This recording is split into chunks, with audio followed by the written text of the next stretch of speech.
Hello students, कैसे हो आप लोग।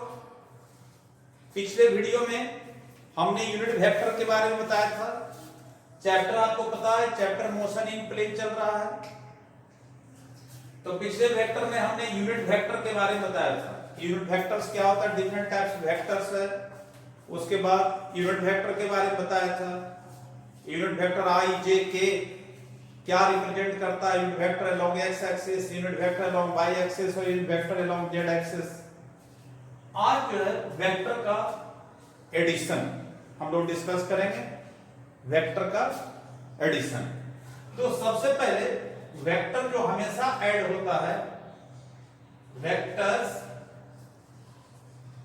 आर एडेड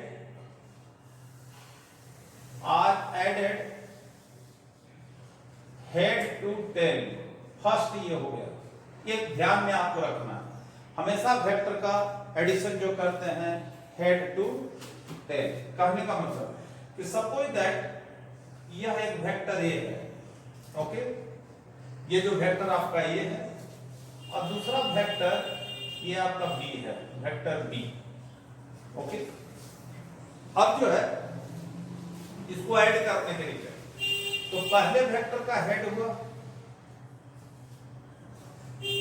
ये वेक्टर ए हो गया, और दूसरा वेक्टर ये आपका है बी।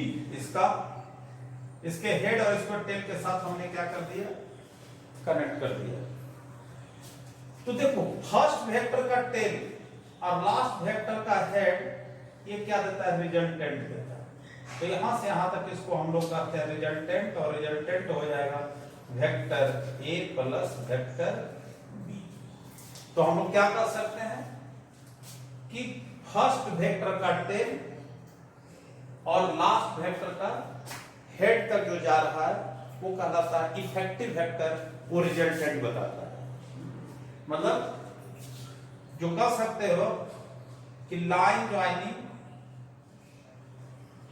क्या है, tail of first vector, tail of first vector and head of last vector, head of last vector gives resultant, resultant of vectors. जितने भी वेक्टर्स है, जैसे दो वेक्टर हम लोग ले रहे हैं तो उसका दो का रिजल्टेंट हो गया vector A plus vector B, ठीक है।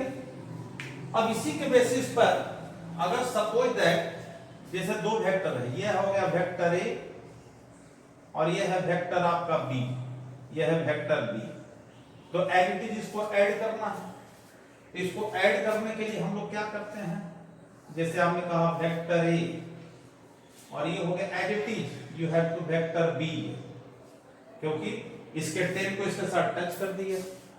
तो ये जो आएगा यहां से लेकर के यहां तक, दिस गिव्स द रिजल्टेंट। तो ये जो रिजल्टेंट बन गया, रिजल्टेंट ये क्या फॉर्म करता है, एक triangle.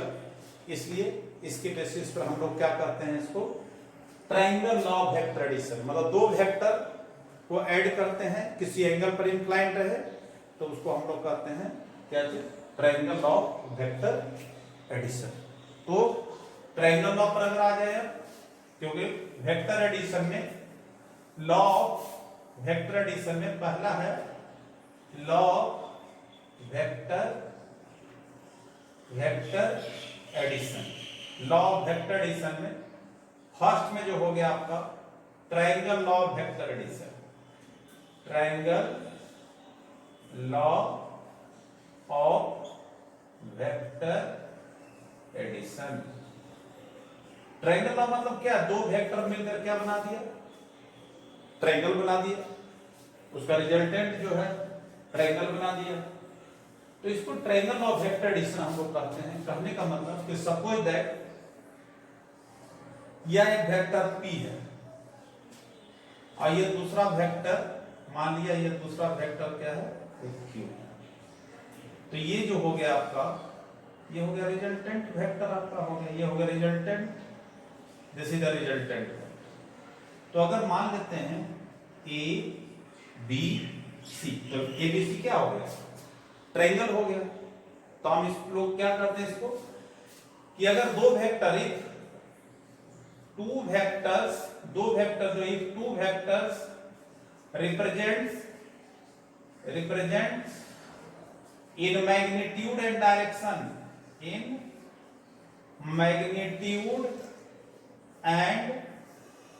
direction of two sides of triangle in same order। अब सेम ऑर्डर क्या है, सेम ऑर्डर का मतलब हुआ ए बी बी सी, इसका हेड इसका टेल, सेम ऑर्डर। देन तब उसका जो होगा then resultant of both vectors is represented in magnitude and direction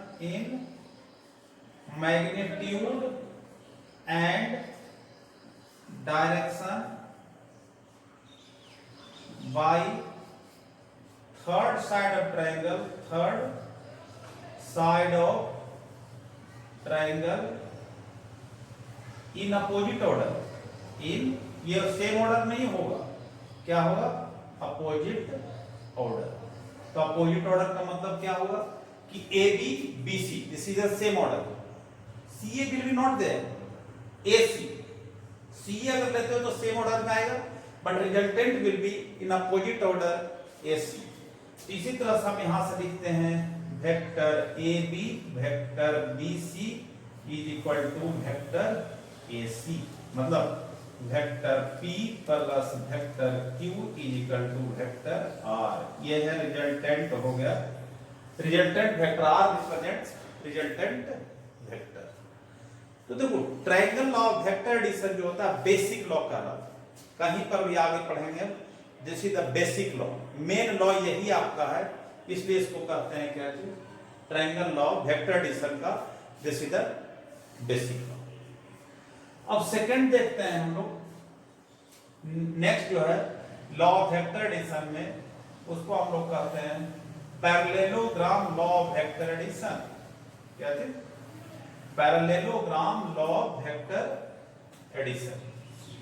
अब parallelogram law of vector addition, parallelogram law of vector.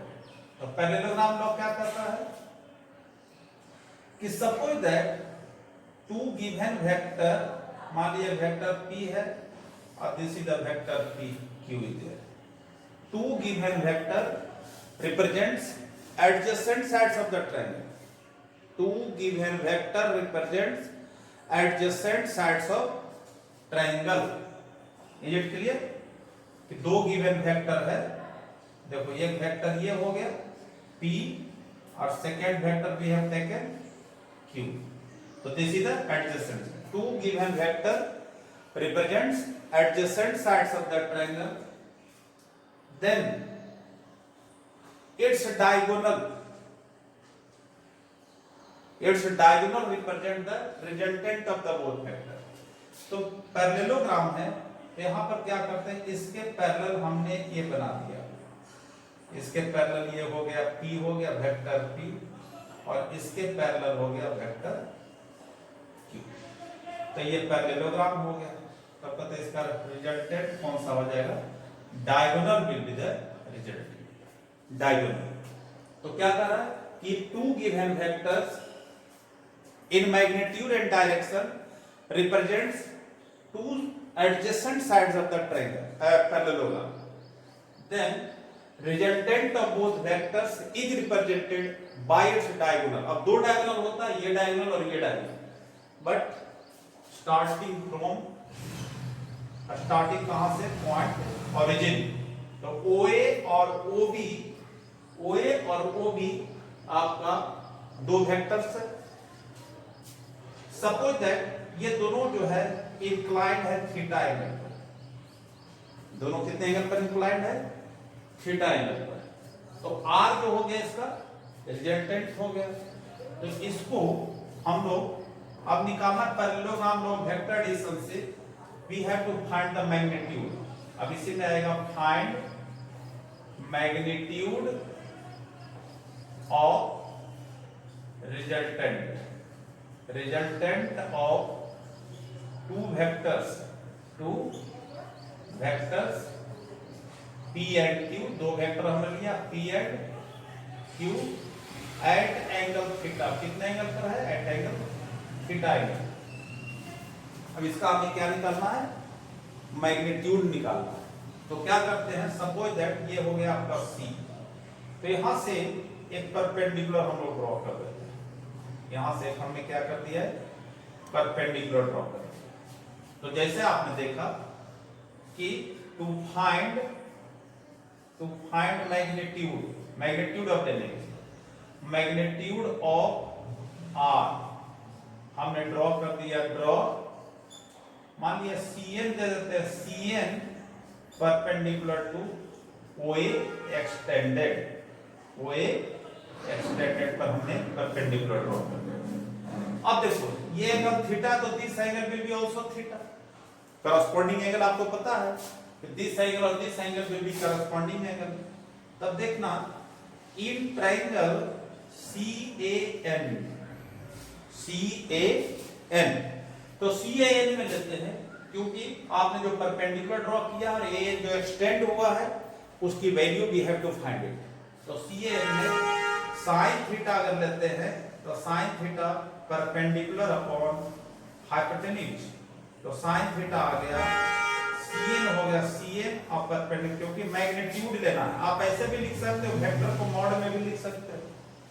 तो इसलिए CN जो हो जाएगा आपका Q sin थीटा। CN आ, क्योंकि जब किसी वेक्टर को मॉड में रख देते हैं, बताया जो पिछले क्लास में, पिछले वीडियो में बताया हुआ है, उसी तरह से इसी ट्रायंगल में अगर आप cos थीटा निकालते हैं तो cos थीटा हो जाएगा बेस अपॉन हाइपोटेन्यूज CA। तो cos थीटा जो हो गया आपका फिर हो जाएगा AN और फिर वेक्टर Q का, क्योंकि मैग्नीट्यूड लेना है मॉड में रखती है। तो ये क्या आ जाएगा? AN कितना आ जाएगा? AN is equal to Q cos theta. तो हमने जो वैल्यू निकालना है CN और AN आ गया, because CN we have drawn the perpendicular, AN extended। Actually हमें तो निकालना magnitude of R, vector R, और इट एग्जिस्ट इन ट्रायंगल किसमें? CON में। तो अब देखते हैं इन ट्रायंगल CON, तो CON में एक पाइथागोरस लगा देते हैं। तो पाइथागोरस लगाने के बाद क्या हो जाएगा? OC square is equal to CN square plus ON square. तो OC क्या होगा? मैग्नीट्यूड लेना है। तो मैग्नीट्यूड हमने दे दिया क्या है? R स्क्वायर डायरेक्ट लिख देता हूं, बिकॉज आपको वेक्टर R को मैग्नीट्यूड में लिख देते हैं तो that will be R also। तो direct I am writing R square. अब CN स्क्वायर, CN कितना आया? तो CN देखो Q स्क्वायर sin स्क्वायर थीटा, और ON को लिख सकते हैं OA प्लस AN। तो OA कितना है? P, और AN हो गया आपका Q cos थीटा का whole square. This is the P और this is the AN is there. अब इसको एक्सपेंड कर दो तो R स्क्वायर इक्वल टू कितना हो जाएगा? R square equal to Q स्क्वायर sin square theta plus P square plus Q square cos square theta plus 2PQ cos theta. Okay, अब R जो है इस तरफ उधर ले जाकर के हम लोग कर सकते हैं, उस तरफ ले जाते हैं, साइड को चेंज करते हैं।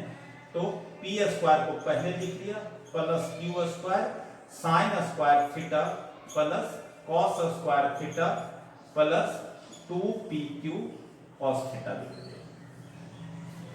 तो क्या आ गया? P square sin square theta plus cos square theta 1 होता है, ट्रिग्नोमेट्रिक फार्मूला से आपको पता है। तो कितना आ गया देखो। तो इस तरह से हम लोग देखते हैं कि रिजल्टेंट जो इसका आ गया R is equal to square root P square plus Q square plus 2pq cos theta. This is the resultant of vector r, magnitude आ गया। क्लियर? अब इसके साथ अगर पूछा जाए कि जो रिजल्टेंट आया है इस पर न्यूमेरिकल आता है, बहुत इंपॉर्टेंट है, न्यूमेरिकल भी आता है इससे। तो अगर आपसे पूछा जाए कि डायरेक्शन बताओ, तो डायरेक्शन का मतलब होता है फिजिक्स में एंगल, मतलब स्लोप। किसका direction? Direction of vector R, जो रिजल्टेंट था उसका डायरेक्शन था। तो डायरेक्शन के लिए suppose that this angle is beta angle. ये एंगल कितना हो गया आपका? Beta angle. तो tan बीटा क्या हो जाएगा, इसी में निकालते हैं। tan beta is equal to Cn upon ON। तो tan बीटा जो Cn है कितना आया था? Cn आपको देखो Q sin थीटा, और ON कितना आ गया? ON हमने कहा था दिस प्लस दिस लिख सकते हो आप, मतलब P plus Q cos theta. tan beta जो हो गया Q sin theta plus upon P plus Q cos theta. कहां से आया? कौन सा ट्रायंगल हमने लिया है? In triangle CON, because this vector R is resultant exist in right angle CON में एग्जिस्ट करता है। ये क्लियर? अब इसके बाद हम लोग कुछ केस कंसीडर कर सकते हैं।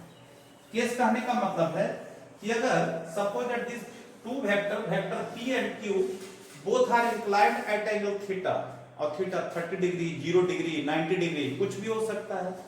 तो केस अगर लेते हैं कि अगर पहला केस है एक theta is equal to 0 degree, तो 0 डिग्री का मतलब क्या है कि ये वेक्टर A है और सेम डायरेक्शन में वेक्टर B भी हो गया, तो 0 डिग्री। तो उस केस में R what will be that? तो R देखो तो P square plus Q square plus 2pq cos 0। तो cos 0 कितना होता है? 1 इधर, cos 0 1। तो आपका क्या आ जाएगा? R square P plus Q का होल स्क्वायर मिल गया, क्योंकि cos 0 की वैल्यू 1 आ जाएगा, तो ये फार्मूला आ जाएगा R is equal to P plus Q का होल स्क्वायर। मतलब R जो हो गया आपका, जब भी दो वेक्टर अगर 0 डिग्री पर है तो simply we will add, algebraic addition ले लेंगे, तो दैट इज ये हो जाएगा उसका रिजल्ट। ये केस फर्स्ट था। सेकंड केस लेते हैं। केस सेकंड कि अगर दोनों के बीच में एक theta is equal to 90 degree, तो थीटा 90 डिग्री का मतलब क्या हो जाएगा? देखो ये वेक्टर P है और this is the vector Q, this angle is 90 मतलब परपेंडिकुलर टू ईच अदर। तो इस केस में क्या होगा? देखो रिजल्टेंट बताओ, P square plus Q square plus 2pq cos 90 theta इधर 90, cos 90 आपको पता है cos 90 0 होता है, cos 90 इज इक्वल टू 0। तो क्या रह जाएगा? R is equal to under root P square plus Q square, क्योंकि ये वाला पार्ट तो आपका क्या हो गया? 0 इधर।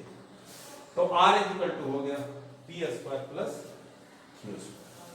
One more case we can consider कि अगर थीटा की वैल्यू थर्ड में, थीटा की वैल्यू अगर 0 डिग्री, थर्ड केस क्या कहता है? थर्ड केस है कि if theta is equal to 180 degree, 180 degree means vector, this is the vector P और this is the vector Q, तो this is the 180 degree there. तो 180 डिग्री इक्वल टू क्या हो जाएगा? R is equal to P square plus Q square plus 2pq cos 180, और cos 180 कितना होता है? What is the value of cos 180?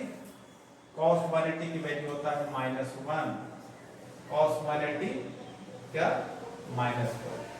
तो R इज इक्वल टू आ जाएगा P माइनस Q का whole square. It means R is equal to P minus Q। It means if two vectors are given or both are acting in opposite direction में है, तो simple we have to subtract it। तो आपने देख लिया, हमने parallelogram law बता दिया, triangle law of vector addition बता दिया कि पैरेललोग्राम से रिजल्टेंट का मैग्नीट्यूड कैसे निकालते हैं, और on the basis of this definite the numerical is asked. तो किसी तरह से फोर्स हो, वेलोसिटी हो, कुछ भी दिया हुआ रह सकता है और यू कैन फाइंड इट। इसलिए आपका वेक्टर का एडिशन आपका कंप्लीट हो गया। आप वीडियो देखो, उसके बाद मुझे विश्वास है आपको समझ में आएगा। Thank you.